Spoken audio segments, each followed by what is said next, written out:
Hello students, कैसे हैं आप सब। आईसीटी वर्चुअल क्लासरूम में आप सबका स्वागत है। मैं विकास, क्लास 8 का मैथ्स करेंगे बच्चों। और एक टॉपिक है एक्सपोनेंट्स एंड पावर्स, यानी घातांक और घात। आपने कक्षा 7 में भी इस टॉपिक को पढ़ा है, काफी सारी चीजें सीखी हैं। तो बेसिक चीजें तो भाई आपने कक्षा 7 में सीख ली हैं एक्सपोनेंट्स के बारे में। तो बेसिकली ये तो आपको पता है एक्सपोनेंट्स होते क्या हैं, क्यों यूज करते हैं। फिर भी स्टिल मैं आपको एक ओवरव्यू दूंगा। किसी बच्चे को नहीं याद आ रहा है तो ऐसा नहीं है कि भाई मैं एडवांस से शुरू कर दूंगा, बिल्कुल बेसिक से शुरू करूंगा। और आप फर्स्ट टाइम भी अगर एक्सपोनेंट्स एंड पावर्स को पढ़ रहे हैं तो भी आप अच्छे से समझ जाएंगे, ठीक है। तो देखिए, एक्सपोनेंट्स एंड पावर्स होते क्या हैं। उससे पहले एक सवाल है आपसे कि क्या कोई बता सकता है जो हमारी अर्थ है उसका मास क्या है, मास ऑफ अर्थ। कोई भी स्टूडेंट जिसको पता है मास ऑफ अर्थ, ठीक है। मास क्या होता है बता सकता कोई। मास को हिंदी में हम क्या बोलते हैं, द्रव्यमान, ठीक है। मास यानी द्रव्यमान। तो कितना है कोई बता सकता है। देखिए, ये होगा, ठीक है।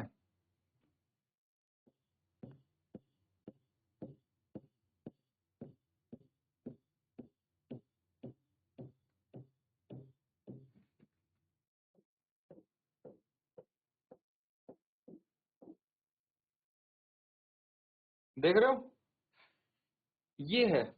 अब कई सारी फिगर मैंने ये क्यों लिखा है, सोचिए कि कई सारी चीजें ऐसी होती हैं जो भाई बहुत ही लंबी हो जाती हैं लिखने में। इतनी सारी जीरोस हैं, आप देख सकते हैं टोटल 22 जीरोस इसके सामने 597 के सामने आ रही हैं। समझ गए। तो ये जो मास ऑफ अर्थ हमने लिखा है, ठीक है। अब देखिए प्रॉपर इसको कॉमा सिस्टम पता है ना आपको। अगर मैं कॉमास लगाऊं यहाँ पे, इंटरनेशनल के हिसाब से ही लगा देते हैं, नंबर सिस्टम के हिसाब से। तो कैसे लगता है, 3 3 डिजिट छोड़ के लगाते रहते हैं हम, है ना। जीरोस काउंट करने में आपको आसानी रहेगी, ठीक है। तो ये हो गया। अब देखिए काउंट करिए जीरोस कितनी है। तो हर बार देखिए लिखने में भी कितना समय लगा, कैसे पता लगेगा।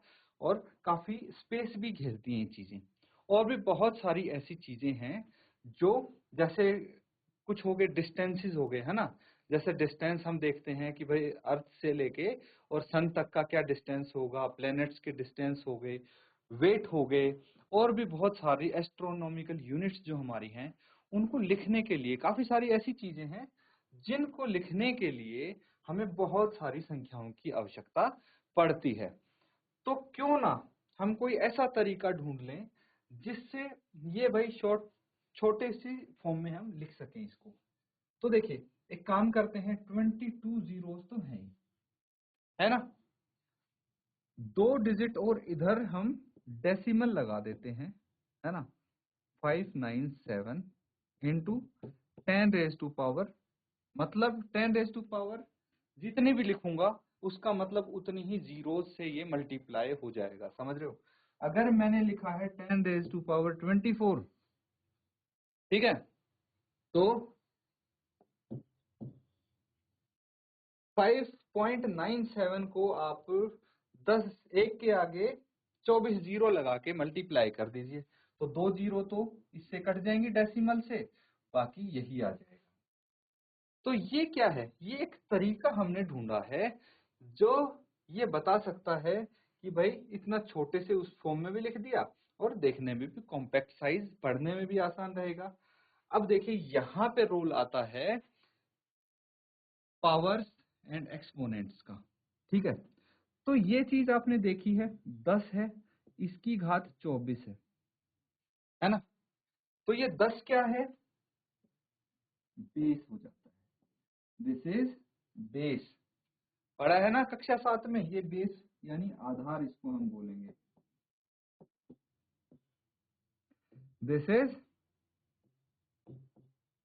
एक्सपोनेंट, ठीक है, एक्सपोनेंट जिसको हम बोल सकते हैं घात, है ना। तो इस तरह से आपको ये चीज पता होनी चाहिए कि कैसे हम इसको लिखते हैं।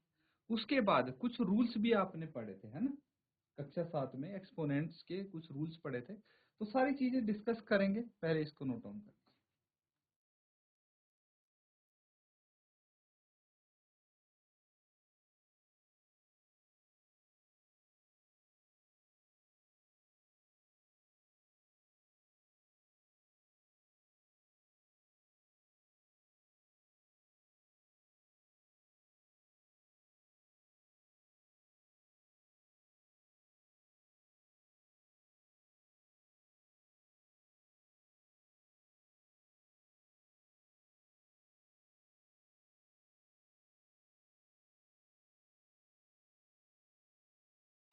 तो बच्चों ये चीज समझ में आ गई।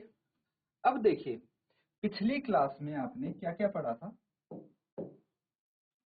आपने किया था भाई 2 × 2 × 2 × 2। क्या लिख सकते हैं इसको?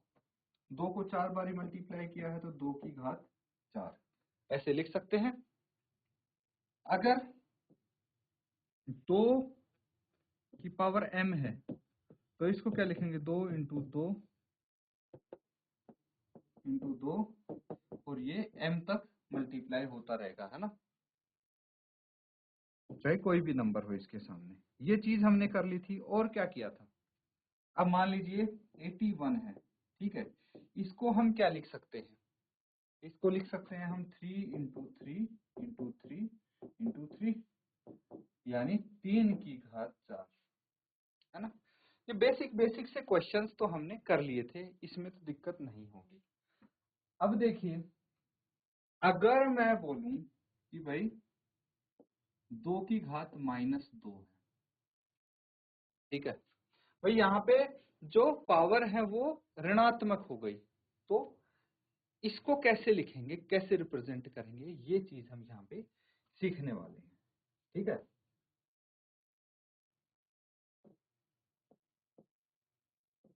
नेगेटिव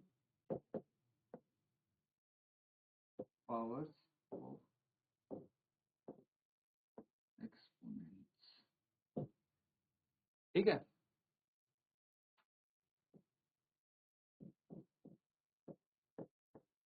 ऋणात्मक घातांकों की घात, ये टॉपिक लिख लीजिए, इसको करने वाले हैं हम डिटेल में।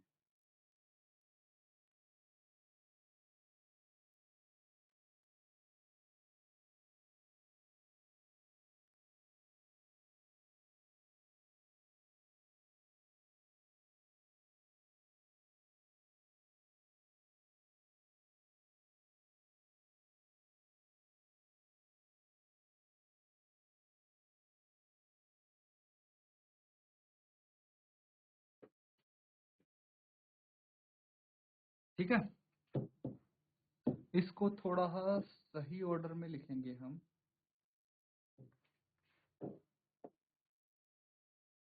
पावर्स विद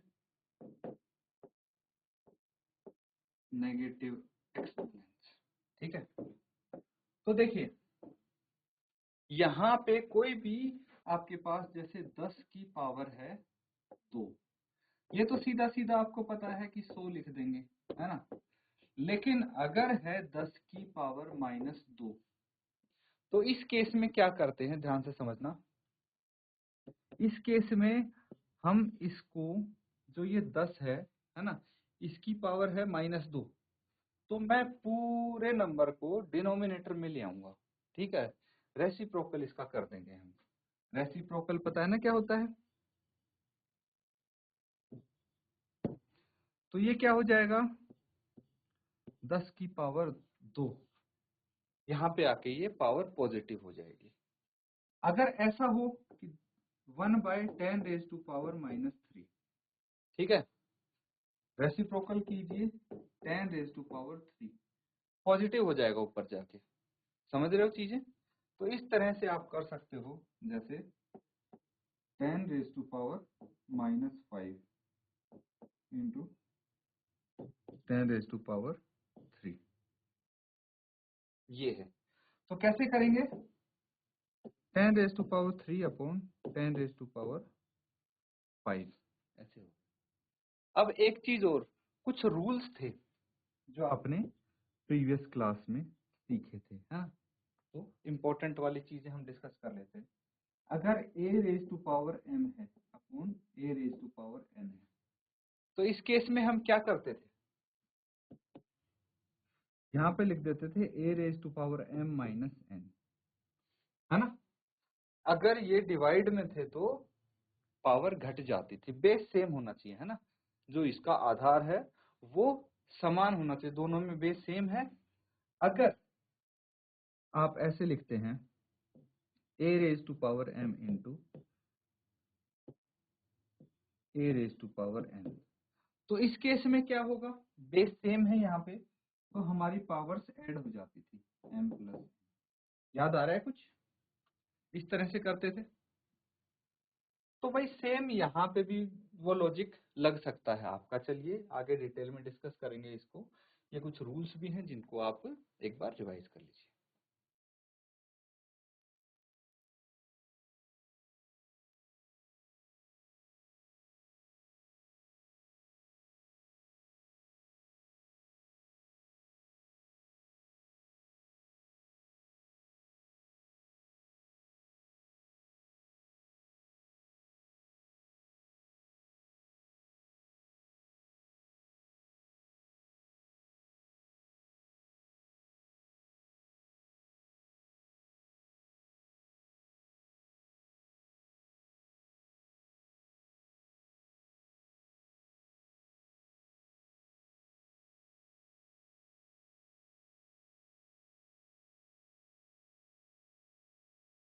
ठीक है बच्चों, यहाँ तक चीजें समझ में आ गई। अब देखिए एक चीज और थी, अगर a की पावर 0 हो तो इसकी वैल्यू 1 होती है ना। और क्या था?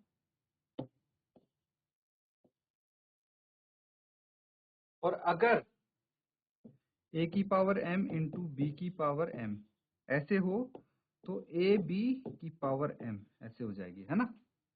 बेस अलग अलग है, पावर सेम है, तो बेस को हम आपस में मल्टीप्लाई कर सकते हैं। अगर a की पावर m है बटे b की पावर m है, तो इस केस में भी a बटे b इस पूरे की पावर m ऐसे लिख सकते हैं, है ना। तो ये चीजें आप ध्यान रखना। या फिर अगर a की पावर m है इंटू a की पावर n है, तो इसको a की पावर m इंटू n ऐसे लिख सकते हैं। ये कुछ रूल्स थे जो आपके लिए यहाँ पे पिछली क्लास में आपने सीखे थे।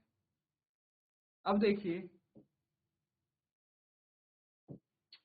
जो नेगेटिव पावर्स हैं, ठीक है, नेगेटिव घातांक हैं, उनकी आप कुछ रूल्स होते हैं वो डिस्कस कर लेते हैं।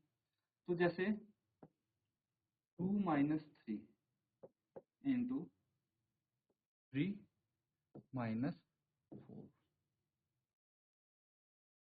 ये है, इसको कैसे लिखेंगे? रेसिप्रोकल करेंगे, ये कितना आ जाएगा? 2 की पावर 3 इंटू 1/3 की पावर 4 आ गया, है ना। ये क्या हो जाते हैं? रेसिप्रोकल हो जाते हैं। लेकिन अगर बेस सेम हुआ तो क्या होगा? समझना बात को, अगर इनका बेस सेम हुआ तो क्या होगा? चलिए देख लेते हैं। यहाँ पे मैं इनका बेस सेम कर देता हूँ, 2 की पावर -3 2 की पावर -4, तो ये आ गया 2 की पावर 3 एंड 2 की पावर 4 डिनोमिनेटर में आ गया। तो अब बेस सेम है तो क्या हो जाएगा? 2 की पावर, ये पावर्स ऐड हो जाएंगी, 3 + 4 कितना आ जाएगा? 1/2 की पावर 7, है ना। वापस से इसको रेसिप्रोकल कर दीजिए, 2 की पावर -7 ये आ जाएगा। तो क्या मैं इसको ऐसे बोल सकता हूँ a की पावर -m है इंटू a की पावर -n ये है, इस केस में हम क्या कर सकते हैं, इस केस में 1/a की पावर m प्लस n ये लिख सकते हैं, है ना। और वापस से भाई इनको रेसिप्रोकल करके इस तरह से पावर लिख देंगे। अगर ये इंटीजर्स आपके नेगेटिव हों, ठीक है, तो भी सेम चीज रहेगी, -2 इसकी पावर -3 इंटू -2 की पावर, यहाँ पे मान लीजिए -5 है, ठीक है। तो इसको भी हम लिख देंगे 1/-2 की पावर 3 इंटू -2 की पावर, प्लस हो जाएगी पावर तो डिनोमिनेटर में यहाँ के, तो 1/-2 की पावर 8, दैट इज -2 की पावर -8। समझ में आ गई। तो इस तरह से आप कर सकते हैं, या फिर डायरेक्ट भी आप इनको क्या कर सकते हैं, ऐड कर सकते हैं इनकी पावर्स को। कैसे, -3 प्लस -4, है ना, यही है 2 की पावर, कितनी आ जाएगी ये, 2 की पावर -7, यही आ रखा है। तो बेसिकली बेस सेम है, पावर नेगेटिव हो तो भी उनको एडप्ट किया जा सकता है, साइन का ध्यान रखना पड़ेगा, नोट डाउन कर लीजिए इसको।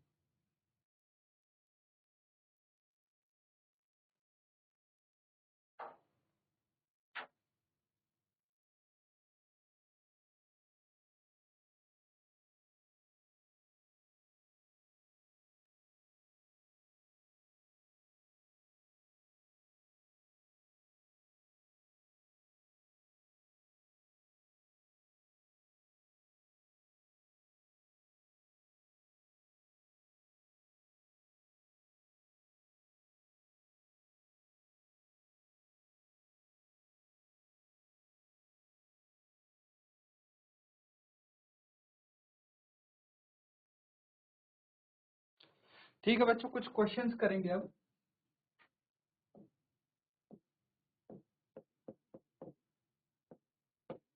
फाइंड द वैल्यू ऑफ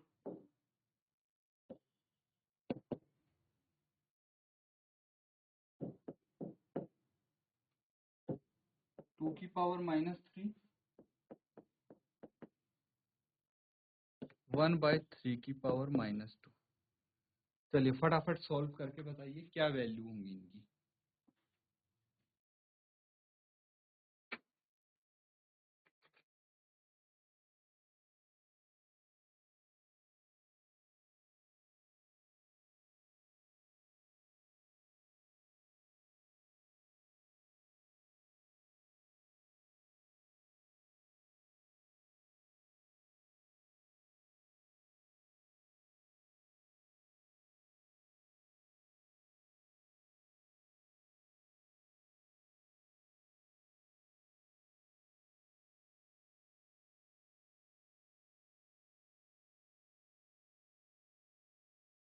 तो बच्चों इसको सॉल्व करेंगे, सॉल्यूशन तो इजी है काफी इसका।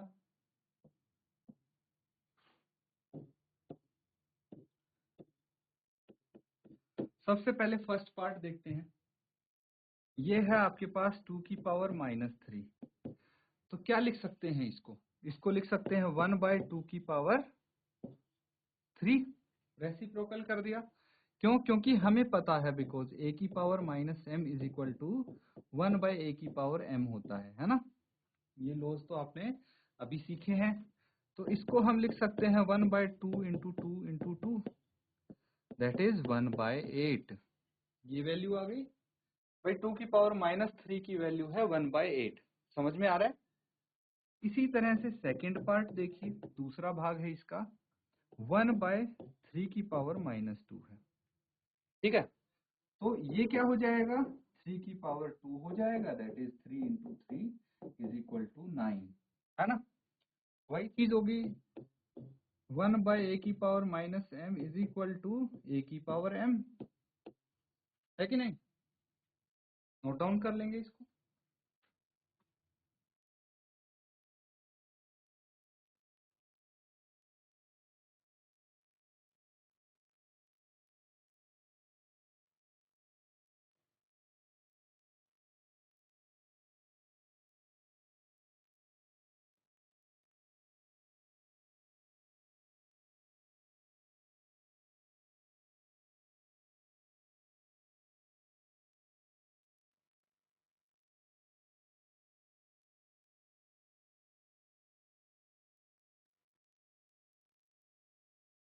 चलिए बच्चों अगला सवाल लिखिए।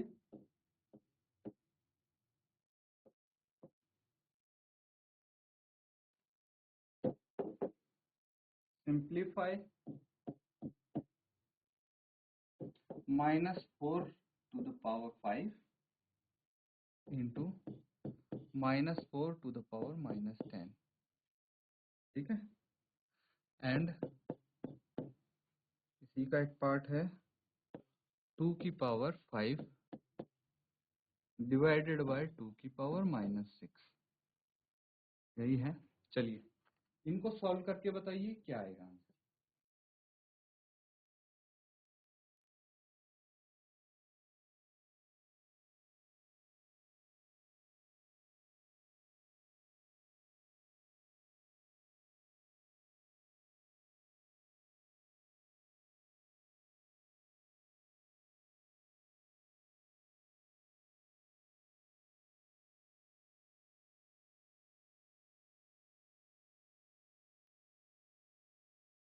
तो बच्चों देखिए ये फटाफट सॉल्व कर लेते हैं।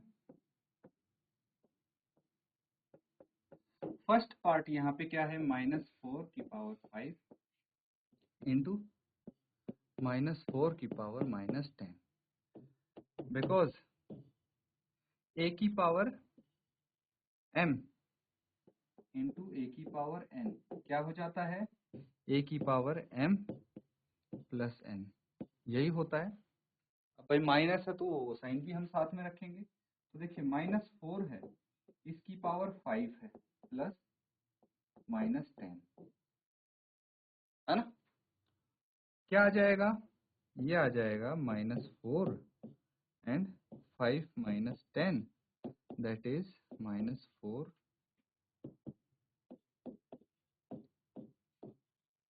-5, और इसको हम क्या लिख सकते हैं, 1/-4 की पावर 5, इस तरह कर सकते हैं हम। चलिए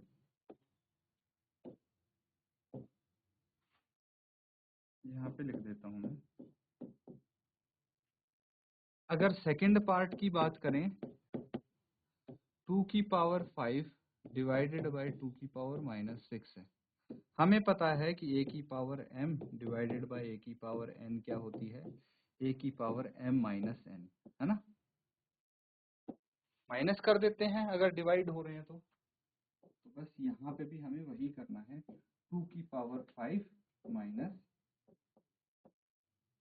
-6, क्या आ जाएगा, ये आ जाएगा 2 की पावर 5 प्लस 6, दैट इज 2 की पावर 11, ये आपका आंसर।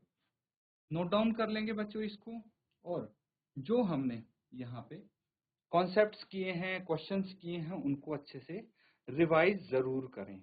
इसी के साथ स्टूडेंट्स आज का सेशन हम यहाँ पे एंड करते हैं। Thank you and have a nice day.